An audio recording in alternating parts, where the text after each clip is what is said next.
జిల్లా రాజకీయాల్లో సంచలనం నమోదు కాబోతోందా? కాంగ్రెస్ పార్టీకి బిగ్ అటాక్ అక్కడ జరగబోతోందా? అవును, కాంగ్రెస్ పార్టీకి బిగ్ షాక్ తగలబోతోందా? మాజీ మంత్రి జీవన్ రెడ్డి పార్టీకి గుడ్ బై చెప్పబోతున్నారు. ప్రస్తుతం ఈ చర్చ జోరందుకుంది. దానికి సంబంధించిన బిగ్ బ్రేకింగ్ న్యూస్ చూస్తున్నారు. జగిత్యాల జిల్లా కేంద్రంలోని జీవన్ రెడ్డి ఆఫీసులో కాంగ్రెస్ ఫ్లెక్సీలను తొలగించడం జరిగింది. ఆయన అనుచరులు జీవన్ రెడ్డి నివాసం దగ్గర కూడా కాంగ్రెస్ ఫ్లెక్సీలను చించేశారు. ఆయన వర్గం కొంతకాలంగా అధిష్టానం తీరుపై అసంతృప్తితో ఆగ్రహంతో ఉన్నారు జీవన్ రెడ్డి. ఎమ్మెల్యే సంజయ్కు ప్రాధాన్యత ఇవ్వడంతో జీవన్ అసహనం వ్యక్తం చేస్తున్నారు. ఉగాది తర్వాత బీఆర్ఎస్లో చేరుతారంటూ జోరుగా ప్రచారం జరుగుతుంటే ఇప్పుడు ప్రచారానికి మరింత బలం చేకూరేలాగా ఉంది ప్రస్తుతం అక్కడ జరుగుతున్న వ్యవహార శైలి. ఇక్కడ ఒక్కసారి మాట్లాడుకునే ప్రయత్నం చేస్తుంది. ఎందుకంటే జీవన్ రెడ్డి మరి ముఖ్యంగా ఎంపీకి రాజ్యసభకు ఎన్నికవుతారు, లేకపోతే రాజ్యసభకు పంపించే అవకాశం ఉందని చెప్పి చర్చ జరిగింది. ఎప్పుడైతే రాజ్యసభకు ఆయనకి కేటాయించలేదు, రాజ్యసభ ఆయనకి ఇవ్వలేదు, మరి ముఖ్యంగా పార్టీలో ఆయన ప్రాధాన్యత తగ్గించే ప్రయత్నం జరిగింది. పార్టీలో ఆయనకు ప్రాధాన్యత పూర్తిగా తొలగించే ప్రయత్నం చేస్తున్నారు అని చెప్పి ఆయన అదిగో ఫ్లెక్సీ మీరు చూడొచ్చు. పూర్తిగా ఇటు కాంగ్రెస్ పార్టీకి సంబంధించిన ఫ్లెక్సీస్ని తొలగించేస్తున్న విజువల్స్ మీరు చూడొచ్చు. ఇప్పుడు ఇదే బలం చేకూరుస్తోంది ఆయన చుట్టూతో జరుగుతున్న ప్రచారానికి. ఆ ఫ్లెక్సీస్ మీరు చూడొచ్చు. పూర్తిగా ఫ్లెక్సీస్ని తొలగించేస్తున్నారు. జీవన్ రెడ్డి ఇటు పార్టీ మారబోతున్నారు అనే మాటకు బలం చేకూర్చేలాగా ఆ కాంగ్రెస్ పార్టీకి సంబంధించిన ఫ్లెక్సీలన్నింటినీ కూడా పార్టీ ఆఫీస్ దగ్గర కావచ్చు, లేకపోతే మరి ముఖ్యంగా ఆయన నివాసం దగ్గర పూర్తిగా ఆ ఫ్లెక్సీలను తొలగించేస్తూ ఉన్నారు. ఎక్కడా కూడా మీరు చూడొచ్చు, ఇటు రైట్ సైడ్ కార్నర్లో ఒక చిన్న ఆనవాళ్ళు కూడా కాంగ్రెస్ పార్టీకి సంబంధించి ఉండకుండా ఫ్లెక్సీని పూర్తిగా తొలగించడం జరుగుతుందంటే కనుక అర్థమవుతోంది ప్రస్తుతం ఏం జరుగుతున్నది. మీరు ఇంకా ఈ విషయంలో చూడొచ్చు. ఒక కత్తెర లాంటిది తీసుకొని, ఒక చాకు లాంటిది తీసుకొని పూర్తిగా క్లియర్ చేసేస్తున్నారు. అంటే ఎక్కడ కూడా కాంగ్రెస్ ఆనవాళ్ళు లేకుండా బహుశా ఇక కాంగ్రెస్కి గుడ్ బై చెప్పైపోతున్నారా?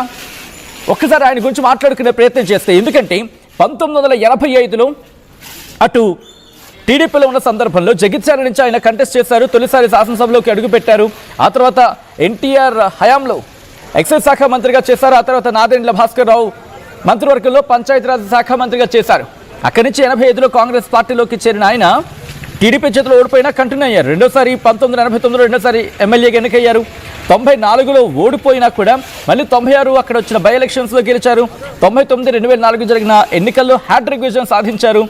ఆ తర్వాత 2004 మే 14 నుంచి 2009 మార్చి 2 వరకు కూడా వైఎస్ రాజశేఖర రెడ్డి మంత్రివర్గంలో రోడ్ల భవనాల శాఖ మంత్రిగా కూడా ఆయన బాధ్యతలు నిర్వర్తించారు. 2006 2009 కరీంనగర్ లోక్సభ స్థానం నుంచి పోటీ చేసి ఓడిపోయినప్పటికీ జీవన్ రెడ్డి 2009లో జరిగిన అసెంబ్లీ ఎన్నికల్లో ఓడిపోయి తెలంగాణ ప్రత్యేక రాష్ట్రం ఏర్పడిన తర్వాత అంటే 2014లో జరిగిన తెలంగాణ శాసనసభ ఎన్నికల్లో జగిత్యాల నుంచి పోటీ చేసి ఉమ్మడి కరీంనగర్ నుంచి గెలిచిన ఏకైక ఎమ్మెల్యేగా రికార్డు సృష్టించాలంటే అర్థం చేసుకోవచ్చు. దాంతోపాటు 6 గ్యారంటీల ఫ్లెక్సీలు ఉన్నాయి కదా, వాటిని పూర్తిగా అంటే కాంగ్రెస్ పార్టీకి సంబంధించిన ఆనవాళ్ళు లేకుండా అక్కడ జరుగుతోంది. ఇవన్నీ కూడా బలం చేకూరుస్తున్నాయి. 2018లో కూడా ముందస్తు అసెంబ్లీ ఎన్నికల్లో ఓడిపోయిన తర్వాత 2019లో తెలంగాణ శాసనమండలికి జరిగిన ఎన్నికల్లో కరీంనగర్, ఆదిలాబాద్, నిజామాబాద్, మెదక్, పట్టభద్రుల నియోజకవర్గం నుంచి పోటీ చేసి ఎమ్మెల్సీగా గెలిచారు. ఏకంగా జీవన్ రెడ్డికి 56,698 ఓట్లు వస్తాయి.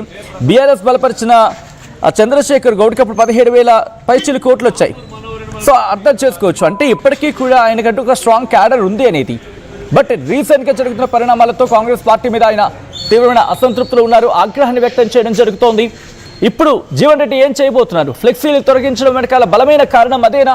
ఆయనకు బీఆర్ఎస్లోకి వెళ్ళిపోయేందుకు ముహూర్తం ఫిక్స్ చేసుకున్నారా? డీటెయిల్గా మాట్లాడుకుందాం. ఈ అంశానికి సంబంధించి గ్రౌండ్కి వెళ్ళిపోతాం. నేరుగా అప్డేట్స్ తెలుసుకునే ప్రయత్నం చేద్దాం.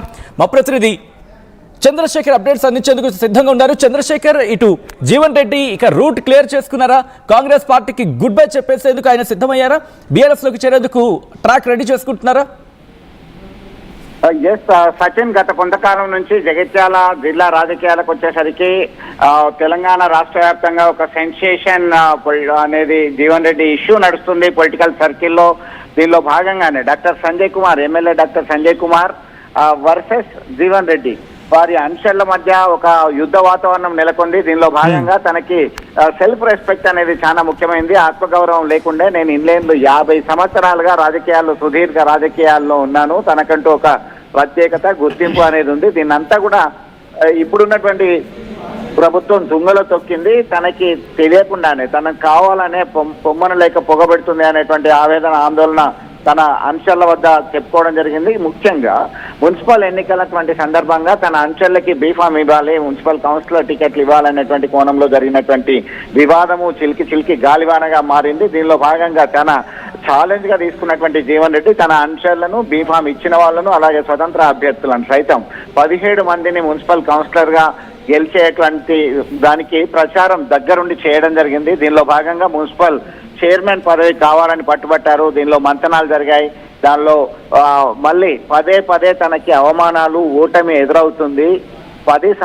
గత 10 సంవత్సరాలు బీఆర్ఎస్ హయాంలో నేను ఎమ్మెల్యేగా ఉన్నప్పటికీ నా పైన అంచర్ల పైన ఒక సాచివేత ధోరణిని ఇక్కడ ఉన్నటువంటి వ్యక్తులు, అప్పుడు బీఆర్ఎస్ నేతలు చెలాయించారు.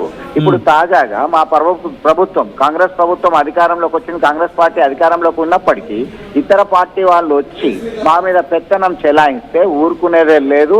అది కుదరదు అని చెప్పి కుండబద్దలు కొట్టడం జరిగింది. గతంలో సైతం ఇటువంటి పరిణామాల్లో జీవన్ రెడ్డిని నచ్చజెప్పేందుకు కాంగ్రెస్ పార్టీకి సంబంధించినటువంటి సీనియర్ నేతలు సైతం రంగంలోకి దిగినట్టుగా సమాచారం. చంద్రశేఖర్, ఎన్నో విషయం చూడడం జరుగుతుంది ఆర్టీవీ స్క్రీన్ మీద. ఇటు ఆ ఫ్లెక్సీ చించేసిన తర్వాత అదే ఫ్లెక్సీ అదిగో మీరు చూడొచ్చు. సెకండ్ బ్లాక్స్ లో ఫ్లెక్సీని చించేసిన విజువల్స్ మీరు చూడొచ్చు.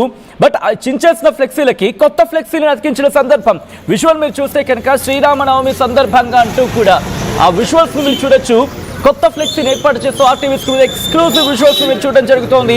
ఇది ఎగ్జాక్ట్ గా జీవన్ రెడ్డి ఇంటి దగ్గర ఆయన పార్టీ ఆఫీస్ దగ్గర మాట్లాడుకుంటే క్రమం మీరు చూస్తే కనుక కాంగ్రెస్ ఫ్లెక్సీలను తొలగించి వెంటనే అక్కడ ఉగాది అంటూ కూడా ఉగాది అంటూ తెలంగాణ రాష్ట్ర ప్రజానికానికి ఉగాది, శ్రీరామనవమి, హనుమాన్ జయంతి శుభాకాంక్షలతో మీ జన జీవనుడు అంటూ కూడా ఆయన ఫ్లెక్సీని ఏర్పాటు చేయించిన సందర్భం ఉందంటే కనుక ఇంకొక అనుమానం బలం చేకూరుస్తోంది ఇక్కడ. ఎందుకంటే రాష్ట్రంలో మొత్తం 3 ప్రధాన పార్టీలు, ఒకటి బీఆర్ఎస్, కాంగ్రెస్ అండ్ బీజేపీ, ముగ్గురు కూడా పోటాపోటీగా ఉన్న సందర్భంలో బీఆర్ఎస్లోకి వెళ్తారంటూ చర్చ జరుగుతున్న సందర్భం అటువైపు డైవర్ట్ అవుతుంటే ఇటు రాముల వారి ఫోటోతో ఏకంగా ఉగాది, శ్రీరామనవమి, హనుమాన్ జయంతి అంటూ ఆ శుభాకాంక్షలతో చెప్పించడం, లేకపోతే ఆ ఫ్లెక్సీని అక్కడ ఏర్పాటు చేయడం వెనకాల ఉద్దేశం ఏంటి? ఇటు బీజేపీలోకి వెళ్ళే ప్రయత్నాలు చేస్తున్నారా, లేకపోతే ఆల్టర్నేటివ్గా ప్లాన్ చేసుకుంటున్నారా? ఏం జరుగుతుంది? బీజేపీలోకి వెళ్లేందుకు, లేకపోతే అటువైపు అడుగులు వేసే ప్రయత్నం జరుగుతుందా? తెలుసుకునే ప్రయత్నం చేద్దాం. ఇదే అంశానికి సంబంధించి చంద్రశేఖర్ లైవ్లో కంటిన్యూ అవుతున్నారు. చంద్రశేఖర్ దగ్గరికి వెళ్ళే ప్రయత్నం చేస్తున్నాను. చంద్రశేఖర్, ప్రస్తుతం మీ ఫ్లెక్సీ అంటే పాత ఫ్లెక్సీని, కాంగ్రెస్ ఫ్లెక్సీని తొలగించి ఆయన ఫోటో కూడా కాస్త పెద్దదిగా అండ్ నుదుటిన తిలకం లాంటిది, నుదుట బొట్టు పెట్టుకున్నట్టు, దాంతోపాటు ఎర్ర కండువా అంటే లైక్ ఆరెంజ్ కండువా లాంటిది కప్పుకున్నట్టు, ఆ తర్వాత శ్రీరాముల వారికి దండం పెడుతున్నట్టుగా కనిపిస్తోంది. సో ఈ ఫ్లెక్సీ చూస్తూ ఉంటే బహుశా బీజేపీ వైపు ఏమైనా అడుగులు వేసే ప్రయత్నం జరుగుతోందా అనే ఒక అనుమానం కూడా దారితీసేలాగా, లేకపోతే అవకాశంకి దారితీసేలాగా కనిపిస్తోంది. బీజేపీ వైపు ఏమైనా ప్రయత్నం చేస్తున్నారా? అంటే బహుశా నేషనల్గా ఆయన ప్రయత్నాలు చేస్తున్నారు, ఎంపీగా ప్రయత్నాలు చేస్తున్న సందర్భం ఉన్న సిచ్యువేషన్ కూడా ఉంది కాబట్టి. సచిన్, అంటే ఇప్పుడు ఆయన స్వేచ్ఛాజీవి. మనము కొన్ని గంటల క్రితం జీవన్ రెడ్డితో సైతం మాట్లాడడం జరిగింది, ఫోన్ లైన్ లో మాట్లాడడం జరిగింది. దీనిలో నేను ఉండను కాంగ్రెస్ పార్టీలో అని గతంలో చెప్పాను, ప్రస్తుతం కూడా చెప్తాను. ఇమడలేకపోతున్నాను పార్టీలో. ఇట్లాంటి పరిస్థితి నాకు వద్దు. నాలాంటి సీనియర్ నాయకునికి ఇట్లాంటివి వస్తే ఇంకా వేరే ప్రాంతాల్లో ఎట్లా ఉందో, ఎలాంటి బాధలు అనుభవిస్తున్నారో, మరి మిగతా 10 ప్రాంతాల్లో ఎమ్మెల్యేలు ఫిరాయించడం జరిగింది కదా, అదంతా కూడా ఒకవైపు రాజ్యాంగాన్ని చేతులు పట్టుకొని జై సంవిధాన్, జై బాపు అని చెప్పి తిరుగుతున్నటువంటి రాహుల్ గాంధీ చెప్పిందే కదా. పార్టీ ఫిరాయింపుల నిరోధక చట్టం ఉంది. ఎవరైనా పార్టీ ఒక పార్టీ నుంచి విజయం సాధించి ఇంకో పార్టీలోకి కలిసినట్టయితే జంప్ అయినట్టయితే వారిని ఇమ్మీడియట్ గా సస్పెండ్ చేయాల్సిందని చెప్పి పార్టీ ఫిరాయింపుల నిరోధక చట్టం 52వ రాజ్యాంగ సవరణ 1985లో మనం తీసుకొచ్చిందే. రాజీవ్ గాంధీ కలలు కన్నాడు, దాన్ని తుంగలో తొక్కుతున్నారు.